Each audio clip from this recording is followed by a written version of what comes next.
Yeah, I'll react to that, sure. All right. I'm not tired. You're tired. You're tired.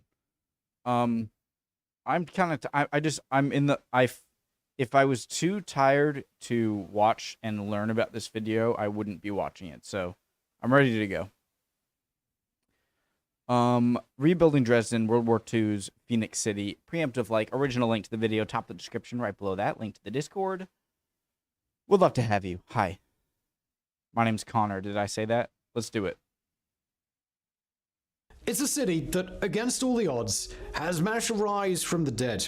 In the last months of World War II, Dresden was one of the few major urban centers in Germany untouched by Allied bombs, a medieval town replete with stunning Baroque architecture that had somehow survived the war unscathed. But in the early hours of February the 14th, 1945, all of that was going to change. That night, a fleet of RAF bombers swept over the city, trailing biblical devastation in their wake. Incendiary bombs landed on old timber buildings, whipping up a firestorm that would annihilate the city.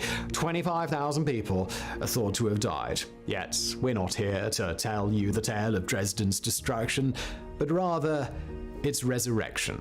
The long, torturous process that led to this utterly ruined city becoming, once again, the Florence on the Elbe. The process that took place first under Soviet occupation, then under a communist regime, and finally under the modern, reunified German state. An engineering miracle that took the burned and broken remnants of a shattered city and turned them into a reborn masterpiece.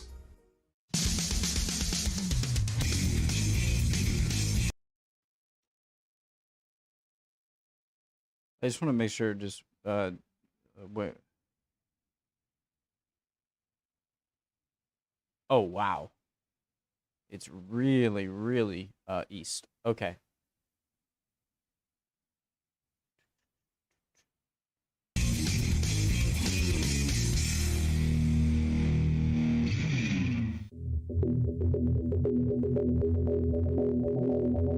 Jeez. Right up until Valentine's Day 1945, the one thing most people knew about Dresden was that it was knockout gorgeous. Just take a look at some of the old paintings that have survived. Founded in the Middle Ages, Dresden really began to flourish under Augustus the Strong, a guy who combined being the local Elector of Saxony with his dual role as King of Poland and Grand Duke of Lithuania. More importantly for our story, though, Augustus was also someone... He looks extremely familiar, and I feel like I learned about him in a different history video, and I should know more about him.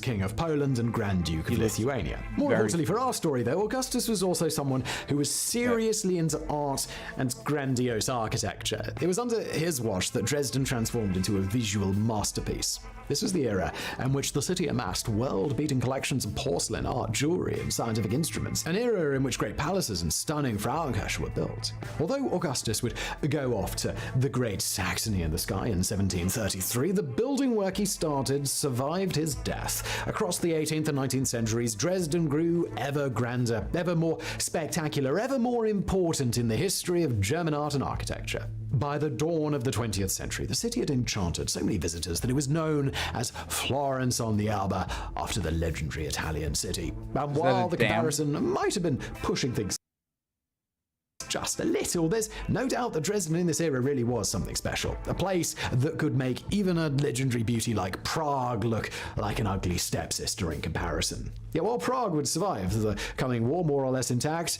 Dresden more or less wouldn't. As night fell on the 13th of February 1945, 800 RAF bombers roared to life in a dark airfield in England. Taking off, they streaked through the skies over the shattered continent, the rumble of their engines like the tolling of some great bell, signaling the end of Augustus's hometown. Now, this isn't a war graphics video, so we'll refrain from going too deep on the gory details of what happened next. I was gonna say, if it was a war graphics where he's also the short version is that a little before midnight, the first... I need to stop talking. Details of what happened next. The short version is that a little before midnight, the first explosives fell on Dresden, scattering timber and debris. But it was what came in the early hours of February the 14th that was going to seal the city's fate. In two waves, the British dropped 200,000 incendiaries onto the sleeping city. This ignited a firestorm which swept through the Florence on the Elbe, devouring buildings, devouring people. The flames grew so great that they sucked all the oxygen out of the air, generating hurricane-force winds. Over 800 kilometers or 500 miles away, incoming British bombers could already see the flames on the horizon. That night, 25,000 people lost their lives, but it was the scale of physical destruction that really shocked survivors. From almost no damage over 6 years of war, Dresden had suddenly lost 78,000 buildings. The great 19th century I don't want to get too gory, but like the fact that you can see bodies, obviously just, you don't have to be a doctor to tell that in an explosion you think would just obliterate anything, including someone who was in it. The fact that like you can still see them in place means that they probably were just like kind of incinerated more than okay, just house was gone, leaving only ashes. The main art gallery had been reduced to a mere broken shell. Most darkly impressive of all, though, was the freight of the Frauenkirche. Built back in the 18th century, the Lutheran church was famous for its 12,000-ton sandstone dome supported on 8 slender pillars. So sturdy was it that the church accidentally survived the initial bombing. It even managed to stand for an additional 2 days as the firestorm engulfed the city, seemingly protected by God. But by the end of the second day, the constant 1,000 Celsius heat had grown too much even for this masterpiece. With an apocalyptic crack, the heat caused the pillars holding the dome up to explode. As they did so, the walls shattered, and then 12,000 tons of sandstone fell silently to earth. A silence that ended half a second later with an almighty crash. The Frauenkirche was no more. Dresden was no more. At that moment, anyone who saw the ruins would have assumed that this was it, Armageddon, a final chapter from which nothing could ever return. Certainly, it was the impression that a 22-year-old American POW who witnessed the aftermath got. A GI who'd survived the firebombing only because he and his fellow prisoners had been locked in a meat storage facility far below the earth, a facility with the now infamous name of Slaughterhouse 5. Writing much later, Kurt Vonnegut would describe Dresden after the bombing as looking like the surface of the moon, a place utterly devoid of life. But while Dresden may have lain in ruins, it was far from dead. Although it would take many decades, the city of Augustus the Strong would miraculously, painfully, be brought back to life.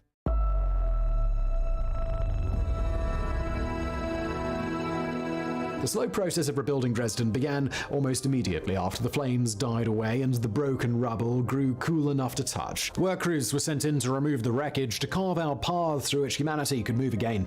After the collapse of the Nazi regime mere months later, these crews would be replaced by volunteers. In ruined Dresden, that meant almost 500 men and 600 women working to dispose of the ruins. But the clear-up wasn't the only thing that started after the last bomb fell. There was also the propaganda game. In the last months of his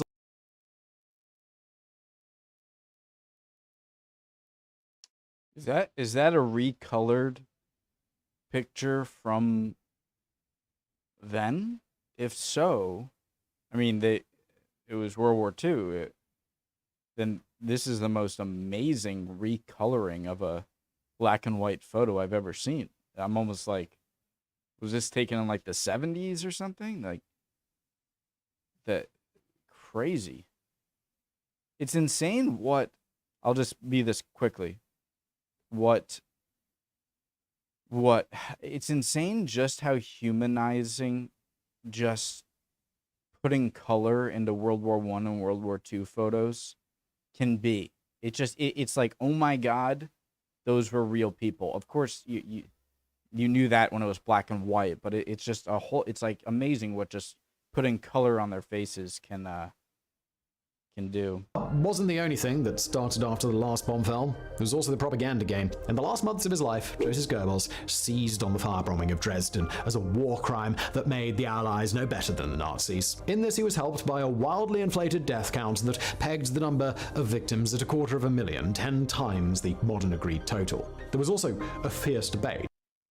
seized on the firebombing of Dresden as a war crime that made the Allies no better than the Nazis. Well, in this, he was helped by a wildly inflated death count that pegged the number of victims at 250,000, 10 times the modern agreed total. There was also a fierce debate about whether or not Dresden constituted a legitimate target. Now, without getting too deep into thorny moral questions, we'll just say here that it's untrue that the city had no military value. It was an important transport hub, and it housed factories that made items that were helping to fuel Hitler's war machine. On the other hand, it's also true that by this point in the war, Germany was clearly destined to lose no matter what happened, and there's not much evidence incinerating Dresden helped hasten that loss. I don't know whether it's one or the other, obviously, but I think it might be the fact that, I mean, you're a country that just experienced a lot of civilian loss and from bombing London from the Luftwaffe earlier in the war, and so was there some revenge type of thing or sticking it to there to just complete demoralize them by showing them how much they can destroy a city? Sure. I don't think it does any good to just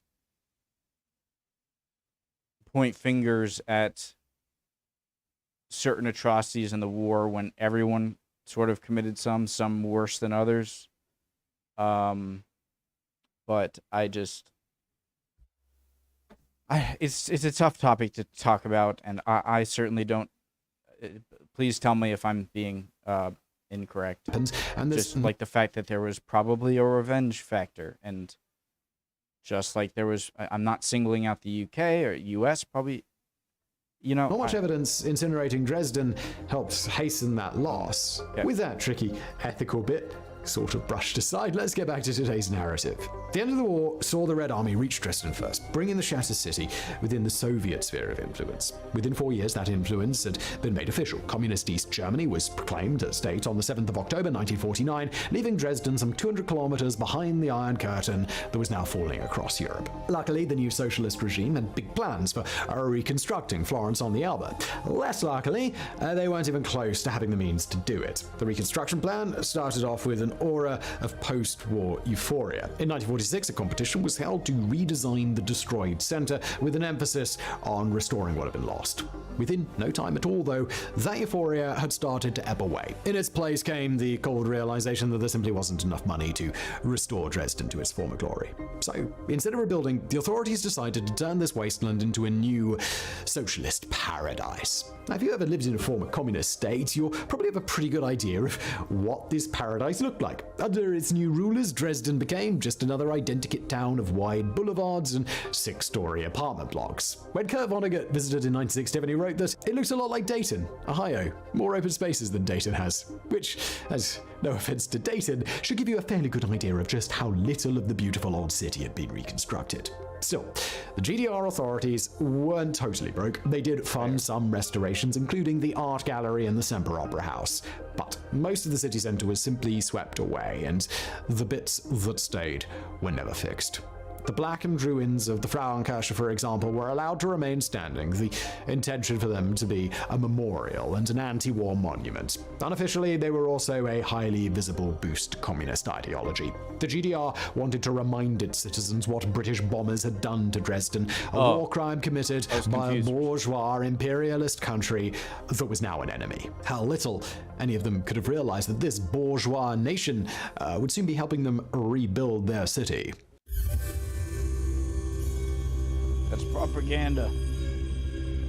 Although the destruction of Dresden became infamous, it wasn't the only city to have been obliterated by firebombs in World War II. Tokyo would be burned to a crisp in a raid that claimed over 100,000 lives. Hamburg, too, would become just so much smoke. But it was a city on the other side of the war's dividing line that would, strangely, feel the closest connection to the Florence on the Elbe. Over 4 years before death came to Dresden, German bombers had appeared over the British city of Coventry. On November 14, 1940, they had unleashed a combination of high explosives and incendiary bombs onto the medieval town centre. While the fire that raged had killed far fewer people, somewhere in the region of 570, it had been equally destructive. Most of Coventry's framed old town had been reduced to ashes, just like Dresden's Frauenkirche, the city's cathedral, had been left a scorched ruin. Remarkably, though, this destruction hadn't instilled instilled in the cathedral's leadership a desire for revenge, but for reconciliation.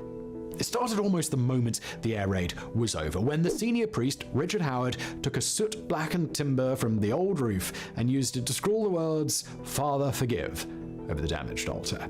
It continued too, in the immediate aftermath of the war, when the nails from the burned timbers were fashioned into crosses and sent to churches in war-damaged German cities like Berlin. But the most visible form of forgiveness would be the Twinning Project. As citizens of a city that had suffered the full horrors of war, the leaders of Coventry were determined to join forces with those who had endured similar destruction. Their town was symbolically twinned with places like Stalingrad, today Volgograd, and Kiel. Yet the most impactful of all would be the twinning with Dresden. That's because in 1958, that twinning would lead to the new senior priest of Coventry Cathedral, Provost Williams, traveling to the GDR and witnessing the still-ruined city. In particular, he'd be shocked by the state of the Deaconess's Hospital, still mostly a blasted shell. So shocked that when he returned to Britain, the priest would begin a fundraising appeal. With help from the BBC and the rabbi Lionel Blue, Williams raised enough money by 1965 to fund a rebuilding of the hospital, a rebuilding 29 citizens of Coventry traveled to Dresden to take part in. It was a small gesture, a tiny flicker of humanity, set against the inferno of war. But it also showed that collaboration was possible, that wartime enemies could work together to rebuild and help their people to heal.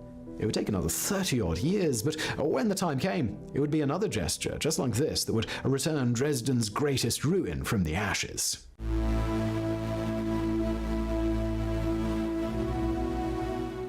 The fall of the Berlin Wall in November 1989 was one of those events felt around the world, a moment that defined an era. So it should come as no surprise that its impact in Dresden, just 165 kilometers away, was astronomical. As communism collapsed and the two Germanys moved forward towards reunification, local Dresdeners took advantage of newfound freedoms to campaign for their city's resurrection. Not in the economic sense, these citizen groups wanted to mark this new era by finishing what the communists had half-heartedly started, by turning Dresden from Dayton on the Elbe back to its old pre-war self. In 1990, Ohio getting shade again. Dresden from Dayton on the Elbe back to its old pre-war self. In 1990, the appeal from Dresden was issued, asking for donations from the world to rebuild the Frauenkirche. Incredibly, it would be the nations that had done the most to destroy it that would help the most in its reconstruction. In Britain, word of the appeal eventually reached Dr. Alan Russell, the man who had found the Dresden Trust. A quiet, law-abiding man of 59, Russell had transformed in the early 1990s into a one-man protest band, so disgusted was he at London putting up a statue of Arthur Bomber Harris, the mastermind of the Dresden air raid. It was through such protests that Russell became aware of the appeal. It seemed to him the perfect way to atone for Britain's role in the firestorm, so he founded the Dresden Trust to help raise funds. Ultimately, he scraped together over £1 million for the Frauenkirche's reconstruction. And nor was Dr. Russell the only one. Up in Coventry, the local council and cathedral both led appeals to rebuild the shattered city. Over in America, the Friends of Dresden would hold huge fundraising galas. All in all, this mid-sized Saxon city would receive nearly $200 million for rebuilding, half of which came in the form of donations. And with money like that, there was no need for the reconstruction to just focus on the Frauenkirche. More of the long-lost historical center could be resurrected. Went to everything. But only after a whole lot of work. The project began in 1993 with the removal of the Frauenkirche's ruins. Despite the rubble pile being over 13 meters tall and containing over 22,000 cubic meters of stone, each piece had to be identified and catalogued. That meant hundreds of engineers, architects, and art historians all working around the clock for 18 months just to clear up the place. That's crazy. But this Jeez. wasn't massive. That puts reconstruction or rehabilitation of a historical site to a next level. For 18 months just to clear up the place. But this wasn't masochism on the part of the project managers. No. The plan was to use as much of the original church as possible to try and place as many of these burned and blackened stones back where they'd been before the bombs fell. That is insane. That's... Oh my god. This was a insanely... Yeah. burned and blackened stones back where they'd been before the bombs fell. This was a quixotic quest, not so much tilting at windmills as trying to reinvent the concept of windmills from the ground up. There was no way anyone could have ever fit this gigantic collapsed 3D puzzle back together again. Still, the engineers tried. Some 40% of the original building would ultimately make its way into the new Frauenkirche, most more or less in its original place. The usable stones they couldn't... you know, they tried their best, and I like how they didn't sacrifice and be like, oh, they just, you know, this there's pieces missing here, let's just make this whole chunk new. But I like that. Less in its original place. The usable stones they couldn't identify were assigned random places in the structure by a computer program. If you visit today, you can clearly see them, darkened blocks standing out against the bright new sandstone, a constant reminder of the church's tragic past. A reminder, too, of the insane effort that went into bringing this one building back to life.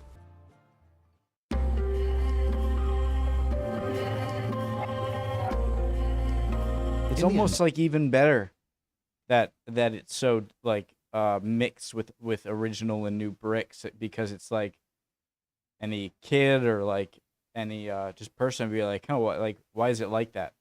And then getting the question answered. To bringing this one building back to life.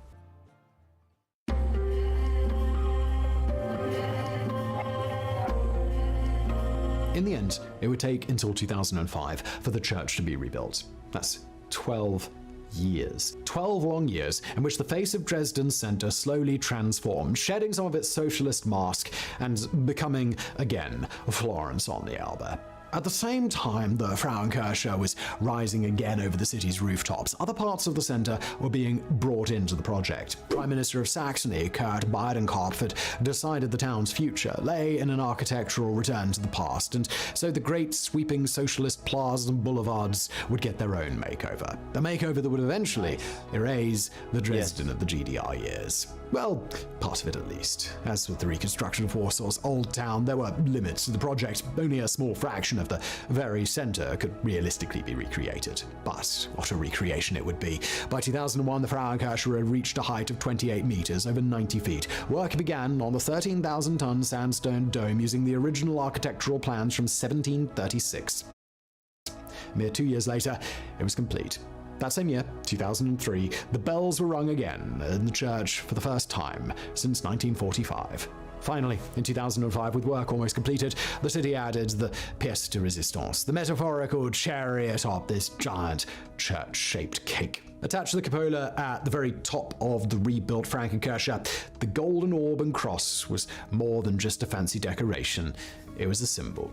Commissioned with British money and made by a goldsmith from London, the orb and cross were intended as an icon of reconciliation. One of the craftsmen who worked on it, Alan Smith, was even the son of an RAF pilot who'd taken part in the raid on Dresden. In the fall of 2005, it was hoisted atop the church before a mixed crowd of Germans and visitors from England. At the moment it was fixed into place, it was like the earth had exhaled, like the ghosts of previous generations had finally been put to rest. Today, the reconstruction work on Dresden's historic center is still ongoing. The Royal Palace is scheduled to be finished in the next year or two, and who knows what'll come after that. To be sure. What a great, like, the exhaled. That's such a great analogy. The amount of just extra, it's like, oh yeah, they rebuilt it. They tried to use as many original bricks as possible and pieces of it as possible, and then the British and Germans attending it, and then, you know, all the extra things just so shows how important this was to all of it. And, you know, the earth exhaling is such a great what is that, metaphor? I'm terrible with grammar stuff. It's not all been smooth sailing. Since the fall of the GDR, neo-Nazis have rallied around the destruction of Dresden as a way of proving that Germans were the war's real victims, as if the city's destruction, no matter how horrific, could somehow negate the 6 million lives that vanished in the Holocaust. To that end, the rebuilt Old Town has had a galvanizing effect. Every year, neo-Nazi groups stage marches through the city center on the anniversary of the bombing, playing Wagner and generally acting like fascist dickheads. In 2022, nearly 800 attended. Yet for the most part, the second life of Dresden has had a more positive effect. Germany's relationship with its Nazi past remains incredibly complex, with so much guilt about the atrocities committed against Jews, Poles, Roma, Slavs, gay people, and many more. It can be hard for Germans to mourn their own war dead. In a way, Dresden's rebuilding has given a minor outlet for that, a way of acknowledging that while Germany may have been the aggressor, we shouldn't forget the civilians who died here. The 25,000 ordinary people who went up in smoke alongside their city. Right in the old market square, in the reconstructed Old Town, there's a small plaque that perhaps sums up this dual heritage best. It reads, "After the air attack on Dresden on February the 13th to the 14th, 1945, the corpses of 6,865 people were burned on this spot." After that comes a simple, haunting statement. "We brought the war to the world, and ultimately, it came home to us."